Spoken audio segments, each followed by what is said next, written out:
देखने को मिली, जो हमने बहुत सारे कल्याण ज्वेलर्स में देखने को मिली, उस तरह की रैली नहीं रही। अभी भी लोग को लगता है आप चलेंगे चलेंगे चलेंगे, फिर वो 4 दिन बाद थम जाते हैं। क्या व्यू आपका? और अपोलो माइक्रो से आपसे शुरुआत करना चाहेंगे बहुत संक्षेप में। Thank you.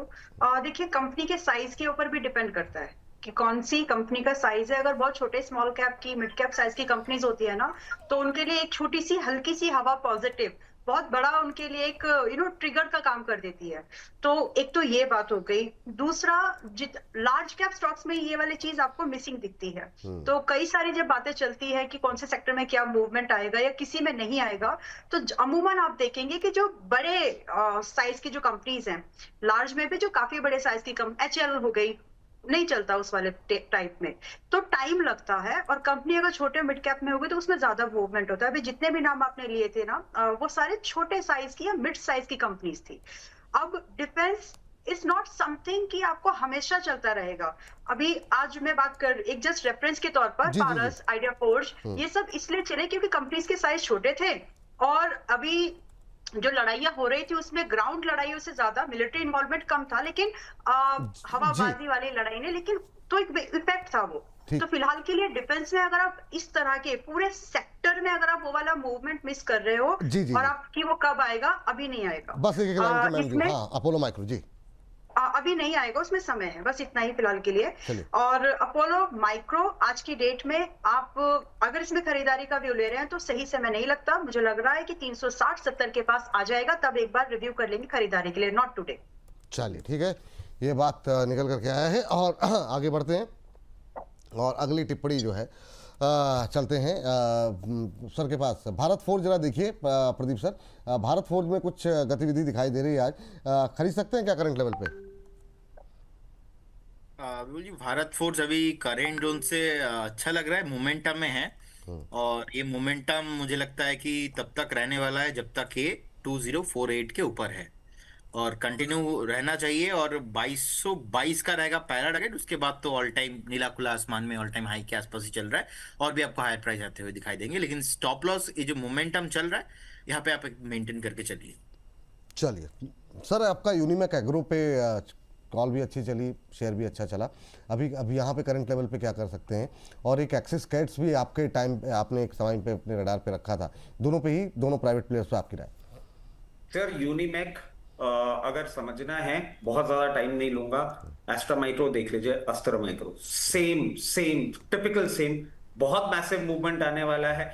और कल भी हमने बोला था कि जो परेशान हो गए हैं, जो नहीं रखना चाह रहे, वो निकले। बाकियों को निकलने की बिल्कुल भी राय नहीं है। जिनको कन्विक्शन है इस स्टोरी पे बने रहें, जिनको पास नहीं है चाहे तो यहां भी ले ले।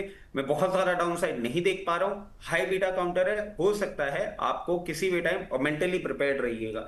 किसी भी करेक्शन में 1180 ऑड लेवल्स तक भी मिले, nothing can go wrong with this particular counter now. और इसके साथ साथ जो हम अब लेवल्स देख पा रहे हैं, इसने आज भी 52 वीक हाई रजिस्टर किया है। और अब यहां से ये जिस तरीके से चलता हुआ दिख रहा है, 1480 और 1480 के बाद 1700 के लेवल्स देखने को मिलेंगे। टाइमलाइन की अगर आप बात कर रहे हैं, 2 से 3 क्वार्टर के लिए आप इसमें पोजीशन बना लीजिए।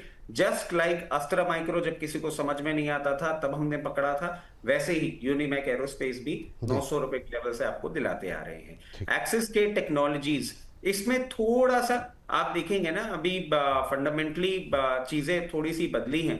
और एक बहुत अच्छे रनअप के बाद ना कहीं पीई मल्टीपल्स भी थोड़े से एग्रेसिव हो गए थे, जो कि सेटल डाउन होने आ रहे हैं। किसी भी ऑथेंटिक कंपनी में ना पीई की बहुत ज्यादा स्ट्रॉन्ग वैल्यू होती है सर, और वो कहीं ना कहीं होता हुआ दिख रहा है। हम समझते हैं अभी फर्दर डाउनवर्ड मूव आपको आता हुआ दिख सकता है। जिस तरीके से ये पोजिशन है, इसमें रिवर्सल आपको सिर्फ तब देखने को मिलेगा जब ये 1620 लेवल्स के ऊपर कभी भी अगर मेंटेन करता है 2 से 3 दिन। अगर वो नहीं होता है तो आपको एक बार ये तैयारी करता हुआ दिखा रहा है 1360 रुपए तक के लिए। पोजीशन है तो बनाए रखें, अगर बनाने की सोच रहे हैं स्टैगर्ड मैनर में बनाइए। It will give you ample of time to buy into it. अगर आप बहुत शॉर्ट टर्म का रिवर्सल के बाद टारगेट मेरे से पूछते हैं तो मेरे को दिखता है 1940। और अगर मीडियम टर्म के लिए आप इसमें पोजीशन बना के जा रहे हैं, इस बार आपको ये 2360 से 2500 तक के लेवल्स दिखाएगा, but it will take time. चलिए, ये बात यहाँ पर एक्सिस गेट्स को लेकर के निकल के आई है। चलिए मैम के पास आगे चलते हैं। अच्छा, इस बार हम खाली ऐसा नहीं करेंगे कि मतलब डिफेंस पे, पावर पे ही फोकस करें, थोड़ा सा आगे पीछे भी बहुत सारे शेयर रह गए हैं, तो उस पर हम कवरेज में लेकर के आने की कोशिश करेंगे। तो मैम, एक तो आप इरिडा ले लीजिए, पावर से जुड़ी हुई कंपनी, और साथ ही साथ BSC भी ले लीजिए। कुछ लोग खरीदना चाह रहे हैं, उनकी टिप्पणियाँ भी हैं, और काफ़ी लोग इस बात का वेट कर रहे थे नीचे आने का, क्या ये सही लेवल है कि नहीं। BSC को लेकर के अभी आपका व्यू क्या है, और जिनके पास है वो क्या करें। और इरिडा में एवरेजिंग के लिए बहुत सारे लोग जानना चाहते हैं, चलेगा अब? इरेडा अभी 120 चल सकता है, लेकिन समय लेगा।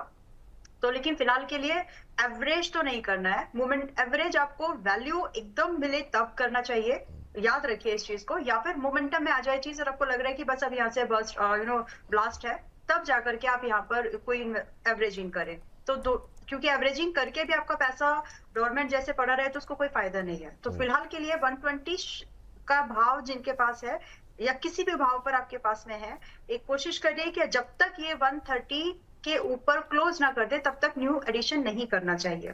फिलहाल आपको स्टॉप लॉस दिया हुआ है 110 का, उसके साथ होल्डिंग की सलाह बिल्कुल है।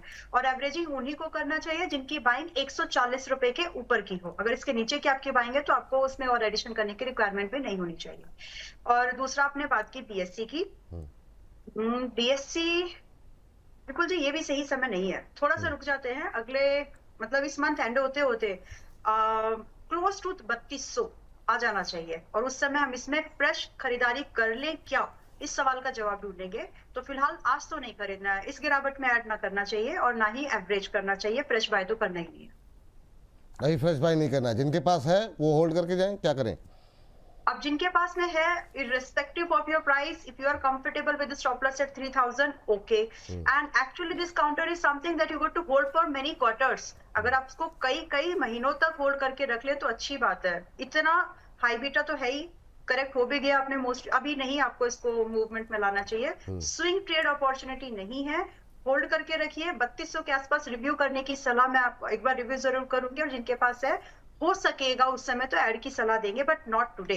तो जिनके पास है आप डरो मत, ये BSC है, मतलब आपका जो प्रोडक्ट है उसमें दम है, तो गिर भी जाएगा, उठाने के लिए इसको बहुत सारे लोग आ जाएंगे, डोंट वरी। चलिए, गिर जाएगा तो उठाने के लिए बहुत सारे लोग आ जाएंगे, अंबाला मैम का मानना है। चलिए आगे बढ़ते हैं और प्रदीप सर के पास चलते हैं। प्रदीप सर, एक लेकिन अभी जिस तरह से हंसे रचित जी, मैं इसीलिए ना आई जस्ट अवॉइड स्क्रीन, मैं अपना काम करती रहती हूँ, लेकिन आफ्टर सम स्टेटमेंट एक्चुअली आपने जिस तरीके से बात बोली ना, गिर जाए तो बहुत सारे लोग उठाने आ जाएंगे।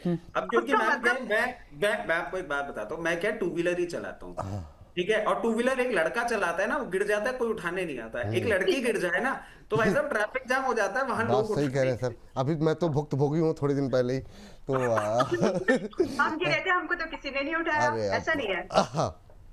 अच्छा ठीक है, ओके चलिए, ओके। प्रदीप सर, कल्याण ज्वेलर्स पे जरा नजर डालिए, क्या करना चाहिए। एकदम से स्पाइक फिर से आया है, काफ़ी जो है कल थोड़ी सी प्रॉफिट बुकिंग रही थी। और दूसरा सर, आज जो है पहले कल्याण ज्वेलर्स ही ले लेते हैं, BHEL भी ले लीजिए आप अपनी कवरेज में सर। BHEL, कल्याण ज्वेलर्स जी। कल्याण ज्वेलर्स में विपुल जी कहीं ना कहीं रेसिस्टेंस आपको अभी नेक्स्ट जो इसका टारगेट होगा वो 606 के आसपास है, लेकिन फ्रेश बाय करने में मैं यहाँ पे कंफर्टेबल नहीं हूँ। जिनके पास ऑलरेडी है आप बने रहिए। एंड BHEL अच्छा खासा एक करेक्शंस कंसोलिडेशन हुआ है। नेक्स्ट एक टारगेट यहाँ पे बन रहा है ऑलमोस्ट ऑल टाइम हाईज, मुझे लगता है कि यहाँ पे 485 500 तक जाने का हाई पॉसिबिलिटीज है, बने रहना चाहिए। चलिए ठीक है, दोनों पे बात हो गई। MCX और तेजस नेटवर्क, ये दो रचित सर आपको काउंटर हैं, क्या वो बहुत मतलब फेस एक्सप्रेशन कुछ नाराजगी वाले लग रहे हैं आपके? नहीं सर, मैं कुछ देख रहा था जी। अब वो क्या है, मैं स्क्रीन अच्छा, आप जो देखते हैं वो चेहरे पे दिखने लगता है, ये थोड़ा सा मतलब बाकियों के साथ ऐसा नहीं होता। जी सर। वो था ना, आईना है मेरा चेहरा, जो मेरे अंदर चल रहा होता है वो चेहरे पे ऑटोमेटिकली आ जाता है सर। अब मैं क्या करूं, मेरे से बातें छुपती नहीं है सर, और जग जाहिर तो आपने वैसे ही करवा रखा है मेरे को। हाँ, क्या कह रहे हैं प्रदीप सर? बहुत सरल आदमी है ना, इसलिए वो दिख जाता है। हाँ, मतलब कभी कंघी उंगी करनी हो तो इनका चेहरा देख लिया कीजिएगा आप, आईना है पूरा। जी सर, बताइए सर, MCX और तेजस नेटवर्क। सर MCX में आप देखिए, जिस तरीके की पोजीशन है जी मेरे को तो अच्छा नहीं लगा। अभी इस वीक में पहले भी जब हम जुड़े थे तो 2900 रुपए के लेवल पे चल रहा था, मैं तब भी कह रहा था मुझे अच्छा नहीं लग रहा। मुझे गोल्ड सिल्वर में भी प्रॉब्लम दिख रही है, मुझे एमसीएक्स में भी प्रॉब्लम दिख रही है। 2643 पहला लेवल है जो मैं देख पा रहा हूं, और उसके बाद 2300 तक मैं इसको देख पा रहा हूं। मेरे लिए ये एक क्लियर केस अवॉइड है, यहाँ पे कोई भी पोजीशन मैं बनाने में कंफर्टेबल नहीं। इसके साथ साथ तेजस नेटवर्क की हम बात कर लेते हैं। तेजस नेटवर्क आप देखें 537 रुपए के लेवल पे चल रहा है। It's an amazing stock at a very good price.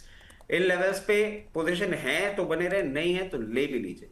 ये जैसे ही आपको रिवर्सल दिखाएगा, सबसे पहला लेवल अब ये दिखाएगा 640 के ऊपर सस्टेन्ड मूवमेंट करने के बाद आपको बहुत कंफर्टेबली ये सबसे पहले दिखाएगा 760, और 760 के बाद 860 के लेवल्स। ये एक अमेजिंग स्टोरी इन मेकिंग है। पोजीशन जरूर बनानी चाहिए अगर आप 1 से 2 क्वार्टर का समय दे सकते हैं। 1-2 क्वार्टर का समय दे सकते हैं तो बिल्कुल अभी करंट लेवल पे बाय करके जा सकते हैं। एक बार जरा लेवल्स बता, जब दिखाया कीजिए तो पूरा ही दिखा दीजिए ना गुरुजी। 640, 760, ठीक। 840 तोते। नहीं स्टॉप लॉस क्या बताया आपने? सर स्टॉप लॉस तो बताया ही नहीं है। तो बता दीजिए ना, संकोच क्यों कर रहे हैं? नहीं, संकोच की बात नहीं है sir, but stop loss actually मैं देख नहीं पा रहा हूँ जिस तरीके की पोजिशनल ट्रेड है। तो अभी ये मतलब कितने लोअर लेवल पे और खरीदने की आपसे जरूर बात करूंगा। अभी और करंट लेवल पे नहीं खरीदना है ना, लोअर लेवल पे खरीदना है, ये कह रहे हैं? नहीं, यहाँ भी खरीदना है, लोअर लेवल पे आए तो और खरीदना है। और किसी भी मार्केट टाइम फ्रेम क्या रखे 640 के लिए, 100 रुपए ऊपर के टारगेट के लिए? हाँ टाइम सर 640 के लिए मैं समझता हूँ आपको बहुत जल्दी देखने को मिल जाएगा। मतलब मैं बहुत कंजर्वेटिव हो जाऊं तो दोनों टारगेट ये वाले जो हैं ये आपको एक क्वार्टर में देखने को मिल सकता है, और दूसरे क्वार्टर पे आपको 840 का जो हमने टारगेट दिया है वो देखें। चलिए ठीक, ये बात यहाँ पर निकल के आई है। संजय कुमार धीर जी लिखते हैं, आप सभी को मेरा नमन। विपुल जी, मैंने देखा है रचित जी अपने फेस से, अंबाला जी आंखों से, अंशुल जी वाणी से, और आप पूरे शरीर से भाव प्रकट करते हैं। शायद प्रदीप जी ने भाव प्रकट करने के लिए एक आदमी सैलरी पर रखा हुआ है। बहुत शानदार, मतलब कितने छोटे छोटे ऑब्जर्वेशन। हाँ जी सर, सर समय बहुत कम है जी सर। सर यहाँ पे क्या है, प्रदीप भाई इतने सीरियसली क्यों बैठे रह जाते हैं, क्योंकि जैसे शो से बाहर हटते हैं ना तो उनके व्हाट्सएप, इंस्टाग्राम और इतनी जगह जो कॉल्स चलती है वहां पे इतनी भावनाएं इनको प्रकट करनी पड़ती हैं कि उससे शांति पाने के लिए ये शो पे आके बैठ जाते हैं। अद्भुत अद्भुत अद्भुत, बहुत शानदार। अंबाला में अमीर चंद पे हमारे एक दर्शक ने धनराशि भेजी है, नाराजगी व्यक्त कर रहे हैं कि पैसे भी दिए तब भी सवाल नहीं लिया। तो अमीर चंद पे जरा टिप्पणी कर दीजिए। और एक अदानी पावर सेक्टर से जुड़ी कंपनी जरा ले लीजिए, लगातार हमारी कवरेज में रहा है अदानी ग्रुप। पहले तो अमीर चंद पे बताइए और फिर अदानी पावर, अभी क्या करना चाहिए?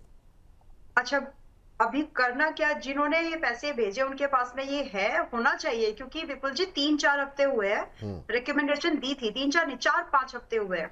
और अमीर चंद, आप लोगों ने न्यूली आईपीओ कंपनीज के बारे में डिस्कशन करते करते स्टॉक आया था, उस समय रिकमेंड किया है कि इसने, आपने डायलॉग भी दिया था, इसने आईपीओ के टाइम पर तो अमीर नहीं किया, लेकिन तो आई सेड अब कर देगा, अब यहाँ पर मौका है। And from that was the price 127, आज 180 के ऊपर चल रहा है। तो आई होप कि आप उसमें पोजीशन है, और अगर नहीं है तो फिर नाराजगी आपकी जायज है। अच्छा, एनीवेज 180, क्योंकि आप शो नहीं देखते, फिर आपको ऐसा फ्रस्ट्रेशन आती है कि मैंने नहीं लिया या फिर चल गया। जी शो देखो रेगुलरली। चलिए, अभी 182 के आसपास में चल रहा है।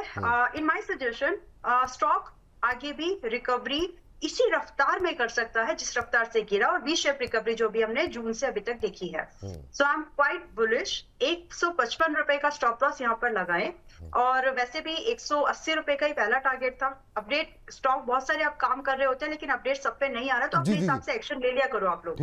बट अगला जो टारगेट है वो 205 यहाँ पर आपको एक्सपेक्ट करना चाहिए, और सीधा फिर 250 का, 250, 250 का।